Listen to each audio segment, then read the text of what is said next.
So guys, topic for the today is dishonest seller. This is the most difficult or most overrated topic in the cat quant section because some people feel that it would be quite difficult to do such type of questions. Yes, it is, but if you get a proper method that how you should approach these types of questions, then it seems very easy task to do such type of questions. So today we will talk about these types of question basically where you are supposed to give 1,000 gram and you are giving 5% less and then raising price by 20% and some other things which we will see accordingly. So the first we have to understand that how to approach such type of questions. So if I say that I am selling 900 gram instead of 1,000 gram, I should sell 1,000 gram but I am selling 900 gram. I am making profit. Obviously you all know that I am making profit. How? See, I am supposed to give more, I am giving less, so I am making profit. The first thing we have to find that either we are making profit or loss.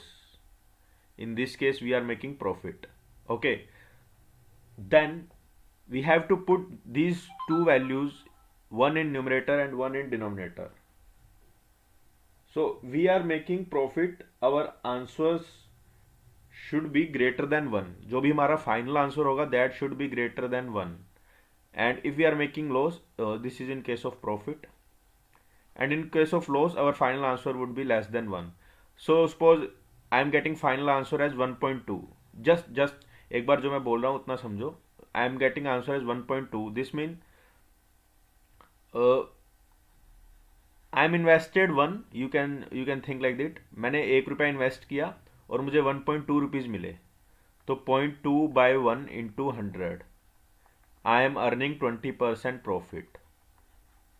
Okay, and if I get 0.8, so I'm getting loss of 0.2 on 1 rupees, so there is 20% loss.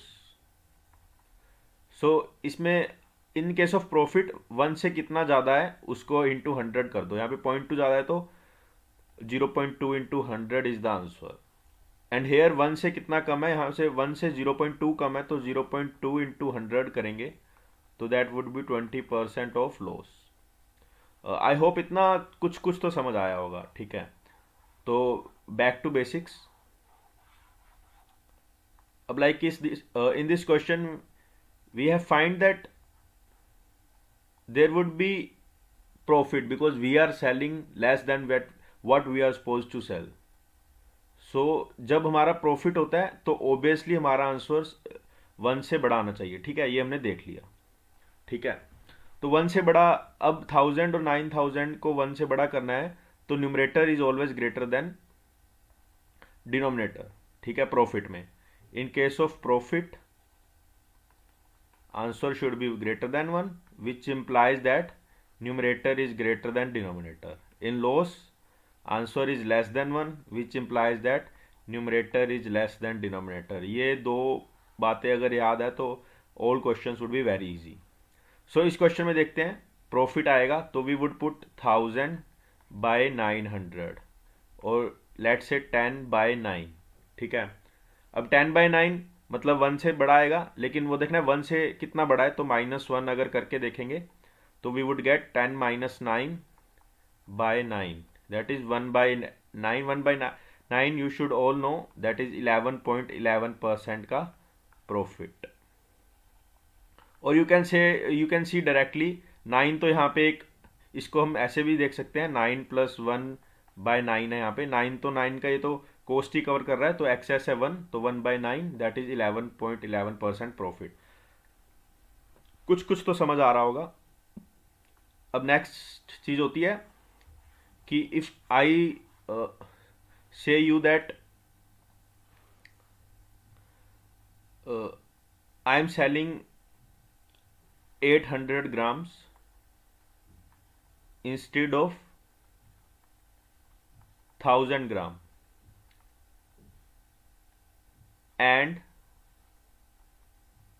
raised the CP by 20%. तो यहाँ पे दो condition है, एक condition ये, this is one condition and this is second condition. तो when we go for first condition, तो यहाँ पे हमने 800 ग्राम दिया है इंस्टेड ऑफ 1000 ग्राम्स, ठीक है। तो here we are having profit, और व्हाट इज हैपनिंग हेयर, हमने सीपी को रेज किया 20% से, हमारा सेलिंग प्राइस 20% ज़्यादा है सीपी से, here is we are also having profit.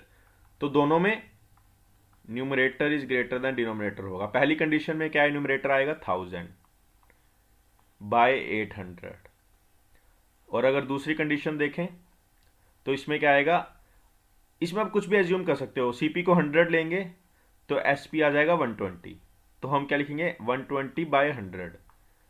But this both condition सारे पार्ट ऑफ सिंगल ट्रांजैक्शन, ये सब एक ही प्रोडक्ट पे एक ही ट्रांजैक्शन पे हो रहा है। तो when we have when we have to club everything into a single transaction, we do multiply, there would be multiplier effect, ठीक है। तो what we will do, 1000 by 800 into 120 by 100, and this would be our final answer।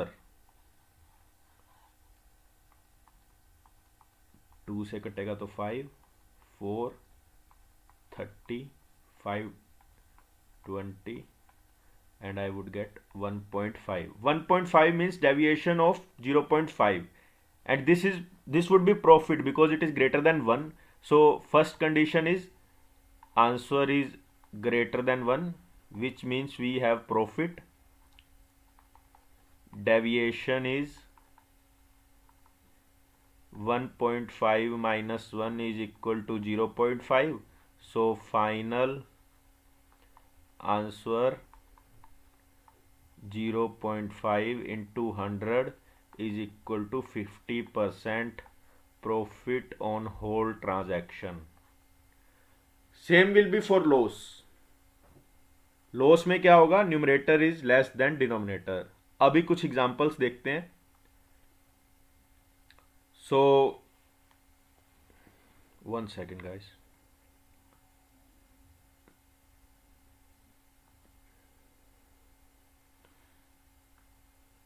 Okay, so it has stopped। Yeah, so now we will work on some questions कि questions में हम इसको कैसे apply कर सकते हैं।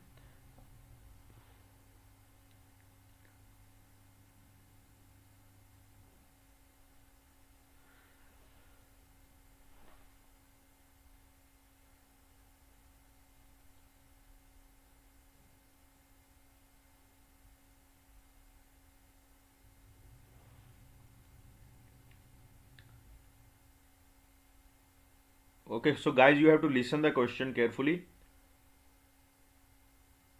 The first question is, a shopkeeper purchased 20% extra quantity than indicated. So the first condition is 20% extra quantity purchased, extra purchased. And in the same question it is said, and sells 20% less than indicated. 20% less sold. Find the percentage profit if he sells the product at the cost price. Selling at CP. Okay, so we have 3 conditions in one question. उसने 20% extra purchase किया है, मतलब this is profit. 20% less sold किया है, तुमको 100 रुपये किसी को देने थे लेकिन तुमने 80 ही दिए हैं, तो this is also profit. This is no profit no loss, तो इसका क्या आएगा, मल्टीप्लिकेशन फैक्टर 1 ही आएगा, ठीक है। इसको पूरे एक्सप्रेशन को 1 से मल्टीप्लाई करो, और you can ignore this thing also, ठीक है। अब पहली कंडीशन में क्या है कि 20% एक्स्ट्रा परचेज किया है, मुझे 100 रुपये 100 का परचेज करना था लेकिन मुझे 120 का परचेज हो गया, तो यहाँ पे फैक्टर क्या आएगा, 120 बाय 100। अब दूसरी कंडीशन में क्या है कि मुझे 100 सोल्ड करना था, ठीक है, कुछ भी ले सकते हैं, कुछ भी, इसको इग्नोर कर सकते हैं। 100 सोल्ड करना था लेकिन मैंने 80 ही सोल्ड किया है, तो इसमें मल्टीप्लिकेशन फैक्टर आएगा 100 बाय 80। अब इसको कंबाइन करेंगे तो 120 बाय 100 इंटू 100 बाय 80, 100 से 100 कैंसिल, 0 से 0, 4 2 3, तो our answer is 1.5. So you have got to know 0.5 into 100 is equal to 50% profit. So this is the final answer we have. ठीक है, अब नेक्स्ट क्वेश्चन देखते हैं. A shopkeeper sells rice at 20 rupees kg that he purchased in 16 rupees kg. Sold 20 per kg, purchased 16 per kg, and he is giving only 800 grams of rice instead of 1 kg. 800 instead of 1 kg. Find the actual percentage profit. देखो, उसने 16 में खरीदा, 20 में बेचा, तो this is profit condition. He gives 800 grams instead of 1 kg. कम दिया है तो यहाँ पे प्रॉफिट. यहाँ पे मल्टीप्लीकेशन फैक्टर आएगा 20/16, और यहाँ पे आ जाएगा 1000/80/800, और वी कैन से 5/4. सो 20/16 into 5/4, that would be 25/16. 25/16, और यू कैन से 9/16. अगर डायरेक्ट फाइंड करना है, अगर तुम्हें 9/16 का पता है रेशियो, तो that would be very easy for you. So इसको अगर कैलकुलेट करेंगे 9/16 into 100, it would give us 56.25% of profit. ठीक है,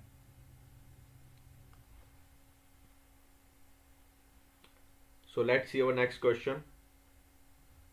Anil sells sugar at cost price but uses false weight, thus gain 20% profit. ठीक है, find how many grams sugar he is giving in 1 kg. Okay, तो अभी इन्होंने reverse question पूछा है. देखो क्या है कि उसने कुछ फॉल्स वेट यूज किया. फॉल्स वेट मतलब तुम्हें कुछ देना चाहिए था, लेकिन तुमने ऐसा वेट चूज किया जो कि मीटर पे तो शो कर रहा है 1 kg, लेकिन एक्चुअल क्वांटिटी कुछ और ही है. तो फॉल्स वेट है, मतलब उसने दिया, he is suppose to give 1 kg but he give something lower than that, that's why he made the profit. So उसको इसमें कितना प्रॉफिट हुआ? 20% का. ओवरऑल प्रॉफिट 20% का हुआ है. तो हमें बताना है कि हाउ मच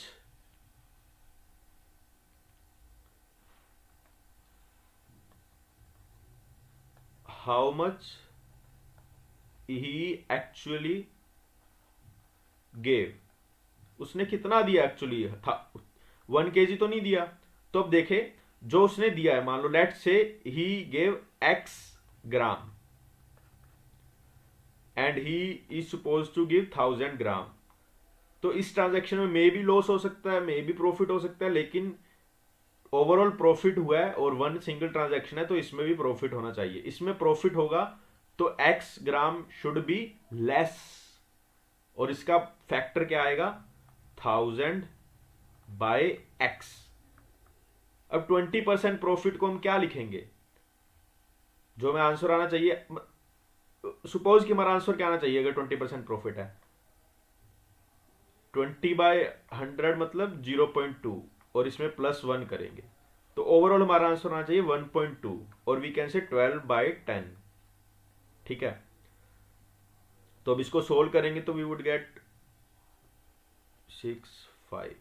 ठीक है, सो x वुड बी 5000/6, और we can say 2500/3, that would be 833.33 grams. इतना एक्चुअली उसने दिया है. So this is our final answer.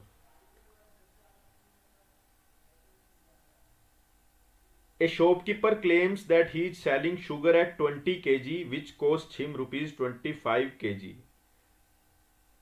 But he is giving 800 grams instead of 1 kg. ठीक है, purchased 25 per kg, sold 20 per kg, 800 instead of 1000. तो यहाँ तो लॉस हो रहा है इस बार, क्योंकि उसने ज़्यादा में परचेज किया, कम में सोल्ड किया, और यहाँ पे प्रॉफिट हो रहा है। तो इसका मल्टीप्लिकेशन फैक्टर प्रॉफिट वाले का आ जाएगा 1000/800, 20 से 20 कैंसिल, 5/4, और इसका आ जाएगा 20/25 because it is a loss. So 5 से कैंसिल होगा 4/5। So if you multiply 4/5 into 5/4, 4 से 4 कैंसिल, 5 से 5 cancel, 1। So no profit no loss, no profit no loss, और you can say 0% profit. A shopkeeper marks up the price of rice by 20%. Markup by 20%. And gives a discount of 10%. Discount of 10%. And selling 800 grams instead of 1000. 800 instead of 1000. What is his net percentage profit? अब उसने markup bye 20% किया है, तो ये तो profit है। Discount दिया कोई चीज पे तो लॉस हो गया एक टाइप का, ठीक है। 800 सेल किया इंस्टेड ऑफ 1000, तो ये प्रॉफिट है। इसमें अगर मार्कअप में हम देखें कि 100 वाली चीज उसने 120 में बेच दी है, तो इसका अगर रेशियो आएगा 120/100, और इसमें लॉस है, मतलब 100 वाली चीज अगर वो 90 में बेच रहा है तो इसमें लॉस में आएगा 90/100, और इसमें प्रॉफिट हो रहा है तो 1000/800 विच वी हैव सीन 5/4। इसको सिंप्लीफाई यहीं भी कर सकते हैं, और नहीं तो यहां लिख के कर लेते हैं। चलो 120/100 इंटू 90/100 इंटू 5/4, 5 से ये 20, 20 से ये 6, 0 से 0, 2 से 3 एंड दिस इज 5, तो हमारे पास आ गया 27/20। तो 7/20 इंटू 100, 35% का प्रॉफिट। सो आई होप आपको कंसेप्ट सारा समझ आया होगा। बेसिक क्वेश्चंस यही हैं। In the next class we will see past year questions based on these topics. And if you have any doubts, if you have any questions, put it in the comment section. I will take all these things into our next video. Thanks and happy learning.